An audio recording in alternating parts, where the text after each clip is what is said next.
pessoal, sejam bem-vindos ao Pré-ENEM SCAC. Eu sou o Cabo Tel e venho desejar a vocês uma ótima aula. Olá, seja bem-vindo a mais uma aula do SCAC. Eu sou o professor Gleison Versosa, agradecendo a todas as pessoas envolvidas no projeto, especialmente ao Cabo Tel e a toda a equipe do SCAC. Hoje nós vamos começar a nossa primeira aula de espanhol instrumental. Bom, pessoal, existem alguns pré-requisitos antes que vocês têm que entender de como vai funcionar essa aula. Via de regra, quando a gente faz aula presencial, é recomendável, e eu, enquanto professor, sempre fiz isso, sempre falei em espanhol. No entanto, como nós estamos fazendo dessa vez de forma remota, optarei em fazer a maior parte das explicações em português, porque vocês não terão a opção, aqui de modo síncrono, de me perguntar caso não tenham entendido alguma coisa em espanhol, ok?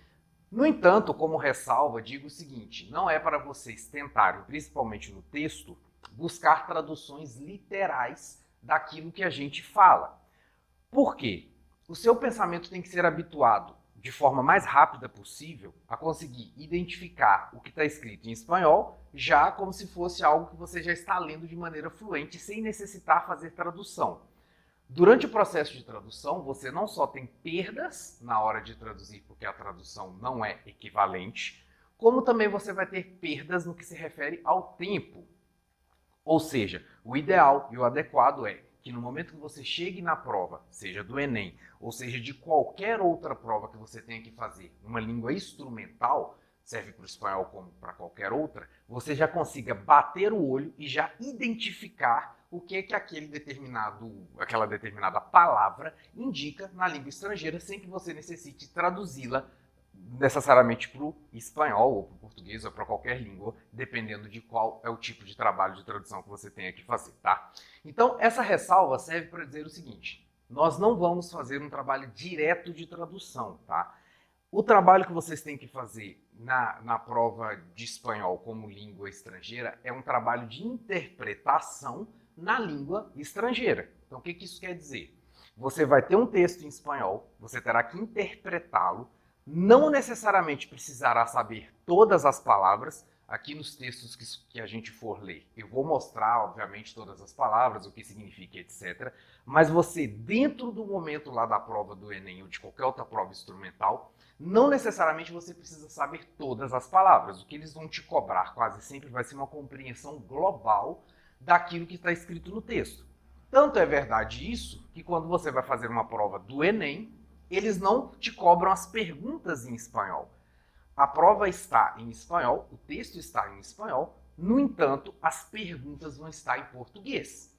Tanto é isso que se a banca quisesse que você soubesse exatamente palavra por palavra, ela ia te cobrar um trabalho direto de tradução. E não é isso que é cobrado para você, ok? Bom, então o nosso primeiro texto hoje que nós trabalharemos será o seguinte. Vou mostrar para vocês um texto que se relaciona a elementos da cultura espanhola, porque sempre língua vai ser trabalhada junto com uma cultura, tá? E dentro das provas, eles vão sempre te cobrar alguns elementos relacionados à cultura de um país ou de outro. Nas provas de língua estrangeira, costuma-se colocar elementos relacionados a algum traço cultural de algum povo.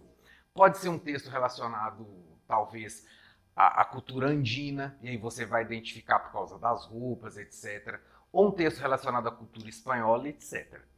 Portanto, é importante que você tenha pelo menos uma noção do que se trata esse mundo hispânico, né? Pelo menos uma noção do que é o mundo hispânico, porque senão, na hora que você for interpretar a prova, você não sabe onde que fica o Peru, ou onde que fica a Espanha, onde que fica a Argentina, ou algum tipo de diferença cultural entre elas que você será cobrado na hora do texto.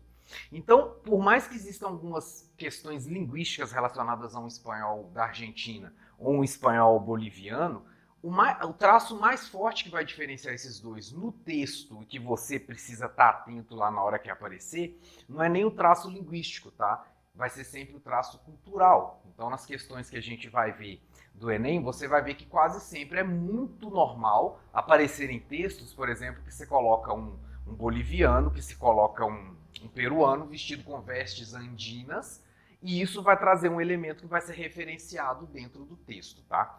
Então, é importante que você tente fazer essa conexão entre a questão linguística que está sendo falada do texto, mas que esse texto ele tem que extrapolar para dentro da compreensão global, porque afinal de contas o Enem não vai te cobrar.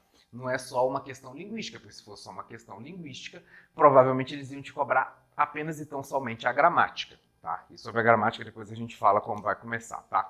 Bom, então no slide 1 eu vou mostrar para vocês aí um texto. Tá? E aí os comandos dos textos quase sempre vão ser comandos na língua estrangeira. Só as questões é que serão em espanhol. Tá? Então o comando do texto vai te dizer o seguinte, ó. Instrucción. Lea los textos atentamente y a continuación selecione la alternativa adequada para cada una de las cuestiones que siguen. Então vocês já conseguem perceber que caso você seja, obviamente, um falante de língua portuguesa, é muito tranquilo entender o espanhol escrito, porque praticamente tem pouquíssimas variações, né? Um percentual de língua, de semelhança entre os dois é gigantesca e você consegue ver semelhanças muito grandes. Claro que nós vamos trabalhar questões de falsos amigos, vocês vão ver que tem coisa que parece, mas não é, tá? Mas, a princípio, se você ler com atenção, é bem possível que você consiga, de maneira clara, entender o que o texto está dizendo, tá? E aí o texto, obviamente, como eu já disse, vai ser sobre língua e cultura hispânicas. 4 áreas linguísticas existem atualmente em Espanha. Então o texto começa falando de que a Espanha, por mais que seja um país não muito grande, lá você vai ter 4 áreas linguísticas e por mais que o espanhol seja falado em vários países do mundo, estranhamente dentro da Espanha ele não é unanimidade. Então dentro da Espanha você tem 4 áreas de influências de outras línguas, tá? Isso por razões históricas e pelo fato de que a Espanha é muito antiga, então você teve muitas divisões.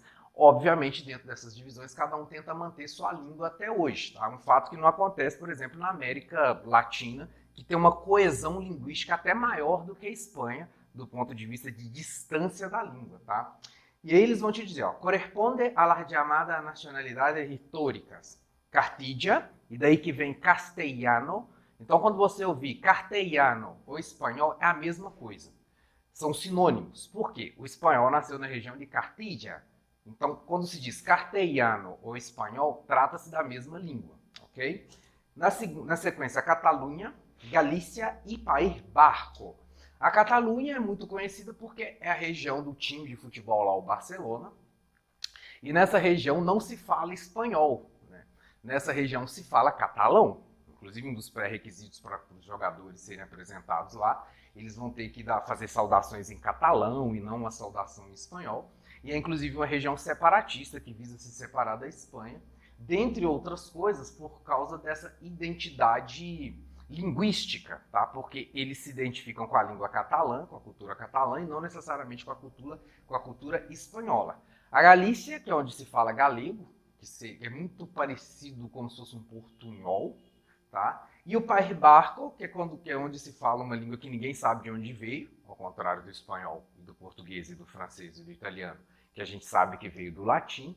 A língua do País Basco é uma língua que ninguém sabe de onde veio. É uma língua, vamos dizer, alienígena. Ela não tem maternidade definida. A gente não consegue, através do DNA da língua, saber qual é a matriz dessa língua. Portanto, é uma língua muito esquisita e a gente não consegue saber de onde que ela veio, tá? E aí, na sequência, ele vai dizer: Los Bascos, pueblo de origem remotíssima, aún por determinar, conservan su lengua, el euskera, que é exatamente essa língua que eu acabei de dizer que é estranha. La única entre las hispánicas que no proceden del latín. Las otras 3, catalán, gallego y castellano, se formaron en alta edad media, a partir de la disgregación de la unidad política instaurada por Roma. Então, se você voltar um pouco lá na origem histórica dessas línguas latinas, você vai lembrar que o Império Romano, isso aí você vai lembrar nas aulas de história, não? Que o Império Romano era gigantesco e onde ele ia, ele levava o latim. Com o passar do tempo, essas línguas foram se diferenciando. Dentre elas apareceram tanto o português, quanto o espanhol, quanto o galego, quanto o francês, quanto o provençal e etc. E essas línguas, com o passar do tempo, foram se diferenciando e se tornando línguas autônomas, tá? Portanto, é uma herança desde essa época. E, obviamente, como os países não nasceram como são, eles tiveram um longuíssimo processo histórico, sobretudo na Europa. Então, claro que até hoje essas marcas elas são muito fortes dentro da população de cada um desses locais, tá? Pode parecer estranho, principalmente para quem mora no Brasil, e diferente da região na qual você se encontre. Por exemplo, aqui a gente está em Minas, que é um estado do tamanho, mais ou menos do tamanho da Espanha. Imaginar que no estado desse você tenha 4 línguas diferentes é muita coisa para um brasileiro, tá? Mas isso é bastante normal para eles lá na Europa, de modo geral. E aí na escola, geralmente o aluno aprende mais de uma língua. E dentro da família sempre vai ter alguém que é de um lugar e de outro, de forma que acaba que vira normal a pessoa saber 2, 3 línguas. Não é nada de absurdo, talvez absurdo para a nossa realidade, não para a realidade deles, tá? E aí na sequência ele vai dizer, né? Ele vai mostrar um mapa, tá? Então vocês estão observando na tela, o mapa está dizendo o seguinte, nós temos aí essas regiões coloridas, tá? Aqui a gente está mostrando a Espanha. Do lado esquerdo aqui, que seria a oeste, não esquerdo, a oeste, dizendo de maneira mais técnica, nós temos Portugal, que é obviamente onde se fala português, e da parte à direita até chegar na França, nós temos a Espanha, que é obviamente de onde saiu o idioma espanhol, mais especificamente da região de Cartídia, o reino que era Cartídia e León, e é esse reino que trouxe a língua para o outro lado do Atlântico, que acabou se tornando a língua oficial daquele bloco imenso de países que falam língua espanhola, tá? Do outro lado do continente. Com a sequência dos textos, vão sempre aparecer outros elementos culturais, a gente vai acrescentando. De imediato, é bom que você consiga absorver não só o fator textual aqui, mas também fatores que vão te ajudar no momento do texto. Por quê? Esse tipo de texto que a gente está lendo aqui é exatamente o tipo de texto que acaba sempre caindo nas bancas. Ou seja, é exatamente o tipo de texto que você vai ser cobrado. Então, o nosso treinamento não vai passar apenas por uma questão linguística, na qual você necessita saber o que as palavras estão dizendo, mas também vai passar por um mecanismo no qual você tem que saber do que está se dizendo. Então, assim, geralmente, eles não vão colocar nenhum texto de língua espanhola que trate de alguma questão metafísica, de alguma questão filosófica complicada, de maneira nenhuma. Eles quase sempre vão colocar algum texto que remeta a alguma questão cultural do momento ou alguma questão histórica, por exemplo, como essa de formação de um povo. Porque pressupõe-se que essa deve ser a sua base na hora que você vai tentar entender a cultura de um povo, tá? E aí eu vou voltar um pouco no texto aqui para mostrar para vocês algumas palavras-chave, tá? Mais especificamente essa que está aqui na 4ª linha, na linha que começa, Los barcos, pueblo de origen remotíssimo, aún por determinar. Existem algumas palavras em espanhol, tá? Que não são facilmente identificáveis na hora que você está lendo o texto. Por exemplo, se você vê essa palavra aún, essa palavra não tem em português, assim, você não vai achar. E são palavras que são palavras-chave, tá? Que geralmente vão se repetir, tá? Então existe um bloco de palavras que mais na frente, inclusive o material, vai fazer com que você trabalhe traduções diretas mesmo dessas palavras, só que com o passar do tempo, o ideal é que você pare de buscar lá na memória a tradução exata, que já seja capaz de bater o olho e identificar, tá? Essa é uma delas, tá? Que vai aparecer na lista lá da frente. Então, ou seja, de origem remotíssima, ainda por determinar e conservar na sua língua, que no caso é o euskera, e por aí vai, tá? Então aqui para chamar a atenção seria essa, daqui a pouco a gente vai ver os outros elementos, vamos continuar no texto. Aí o texto continua dizendo o seguinte: El liderazgo de Cartilla entre los estados peninsulares durante el Renacimiento y el descubrimiento de América, que fue obra de los castellanos, hizo con que su lengua se convirtiera en el medio de comunicación entre todos los pueblos hispánicos y que se extendiera por el Nuevo Mundo. Nesse momento, vou ter que chamar a atenção também de uma questão da própria interpretação. Supondo que você está lá lendo sua prova do Enem, tal, está lá meio que no desespero, começa a ler o texto, aparece uma palavra como essa que está aqui na 3ª linha desse parágrafo, que começa com América, que foi obra de los castellanos. Isso com que? Pode ser que apareçam algumas palavras que obviamente não serão iguais ao português, mas que dentro do contexto do texto você consegue entender. No caso dessa palavra, isso significa fez. Portanto, fez com que sua língua se convertesse. Então, note, não é que você precisa saber absolutamente todas, como eu falei antes. É bem provável que você, apenas sendo capaz de entender o contexto geral daquilo que o texto está dizendo, você consegue fazer a interpretação correta. É muito comum que o estudante, quando ele bate o olho numa palavra desse, ele liga o modo desespero, entra em pânico, trava e acha que não vai conseguir fazer. Mas muitas das vezes, ou é uma palavra que nem sequer vai ser cobrada na pergunta, ou é uma palavra que ela não é tão angular assim na construção do texto que você consegue viver sem, vamos dizer assim, caso você não consiga deduzir do contexto igual foi aqui. Então, via de regra, não precisa se apavorar, sempre vai aparecer alguma palavra que você não conhece, tá? Sempre tem alunos que tentam decorar lista de palavras, decorar dicionário, não adianta, porque sempre vão aparecer palavras que você não vai saber, isso é absolutamente normal. A única coisa que você tem que fazer é ficar preparado para saber que vão aparecer palavras que você não sabe o que é. E quando isso acontecer, você vai e tenta deduzir do contexto o que ela quer dizer. Às vezes não vai funcionar. Geralmente, quando não funcionar a dedução, é porque ela não vai ser cobrada lá no momento das questões, então você pode ficar tranquilo, porque no contexto geral vai dar para entender aquilo que o texto disse. Porque, por exemplo, lá embaixo quando se diz, nessa sequência depois do isso com que sua língua se convertiera. Esse se convertiera, por exemplo, significa se convertesse, que é um modo subjuntivo, ou seja, um modo subjuntivo, que seria estudado num curso de espanhol bem mais avançado. Porém, dentro do contexto, você consegue entender que isso é um conjuntivo. Então, você consegue entender claramente que isso tem que ser algo relacionado a uma hipótese, ou seja, algo relacionado a uma possibilidade.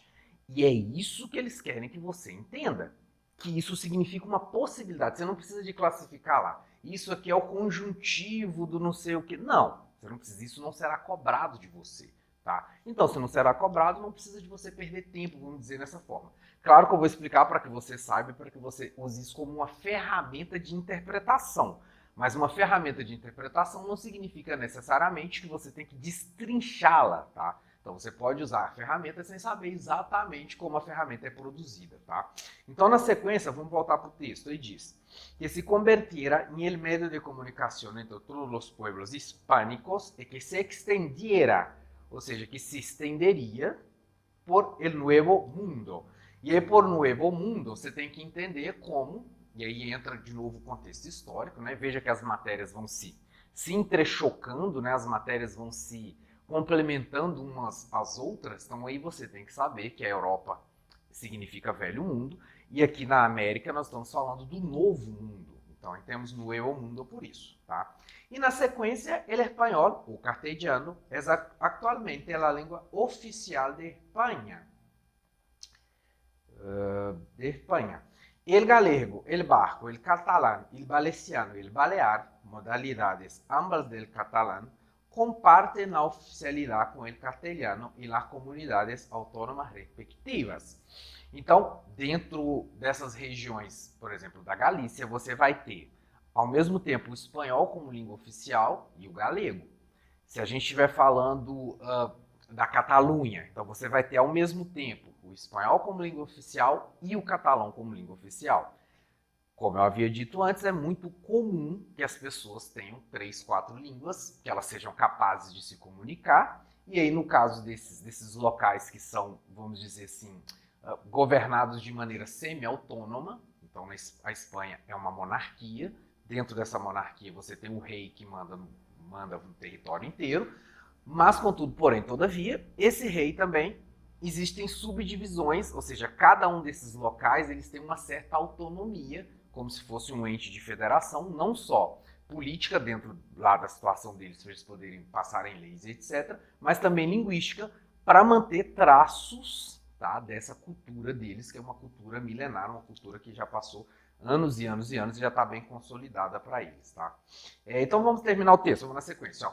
El español es también la lengua de 18 repúblicas de América Central y Meridional y de la República de Guinea Equatorial e el continente africano. Então, a gente está falando de, além da língua oficial da Espanha, de mais 18 países, ou seja, muito país, que fala o espanhol. Porque, obviamente, como a Espanha se difundiu durante as navegações, eles foram para muitos lugares. Esses muitos lugares que a Espanha dominou, acabou adotando, na sequência, o espanhol como sua língua oficial. Então, a herança hispânica, é por isso que a gente diz mundo hispânico, porque é um mundo que tem a cultura e a língua e a tradição ligada a Madrid, até hoje, né? Então, a gente continua. Ó. Es importante el número de hispanohablantes en los Estados Unidos de América, donde quizá superen la población negra a princípio deste siglo. Então, se você pensar, agora não só em questão de língua oficial, tá? Mas de quantidade de falante, se a gente imaginar com muita imaginação, né? Vamos imaginar, por exemplo, que essa parte aqui seja os Estados Unidos, né? A gente tem aqui os Estados Unidos, aqui a gente tem o México, tá? Então vamos imaginar com muita imaginação que esses daqui são os confins dos dois países, tá? Aqui temos a linha da fronteira. Obviamente, como é de domínio comum, todo mundo conhece que essa história acontece muito, nós temos um número imenso de pessoas que passam do México para os Estados Unidos. E aqui nessa parte sul dos Estados Unidos, tá, existe uma comunidade gigantesca que fala espanhol. Tá? Obviamente, esse espanhol não é contado como língua oficial, né, aqui dentro dos Estados Unidos. No entanto, você tem uma faixa gigantesca de pessoas com a quantidade enorme de pessoas que utilizam o espanhol como língua estrangeira. Aliás, como língua materna, dentro de um país estrangeiro. Portanto, além de você ter, de maneira oficial, essa quantidade louca de países, você também tem, dentro desses países, dentro dos Estados Unidos, uma comunidade hispânica gigante, tá? Que continua mantendo a cultura hispânica, que continua mantendo o modo de viver hispânico e continua mantendo a língua, mantendo as tradições. Claro que em determinados casos, como alguns chegaram lá há muito tempo atrás, os pais chegaram há muito tempo atrás, eles acabam absorvendo a cultura lá dos Estados Unidos, etc. Em alguns casos, essa língua se misturou para se transformar numa espécie de spanglês, mas o traço hispânico ele se mantém. Então percebam o quanto é forte a cultura hispânica dentro do contexto mundial. Não só como oficial, como essa infiltração cultural dentro do maior país do mundo. Ou seja, estamos falando de uma língua muito importante, tá? E nesse ponto, só um detalhe que para nós parece estranho. Nesse momento, muitos de vocês podem estar pensando assim, mas para que eu vou aprender espanhol se eu consigo entender grande parte daquilo que uma pessoa que fala espanhol consegue dizer? O problema é o seguinte, nós que somos falantes maternos do português, nós somos capazes de entender grande parte daquilo que uma pessoa que fala espanhol diz, claro, desde que ela coopere também fale devagar. Quem não sabe nada de espanhol consegue entender. No entanto, curiosamente, o contrário não acontece.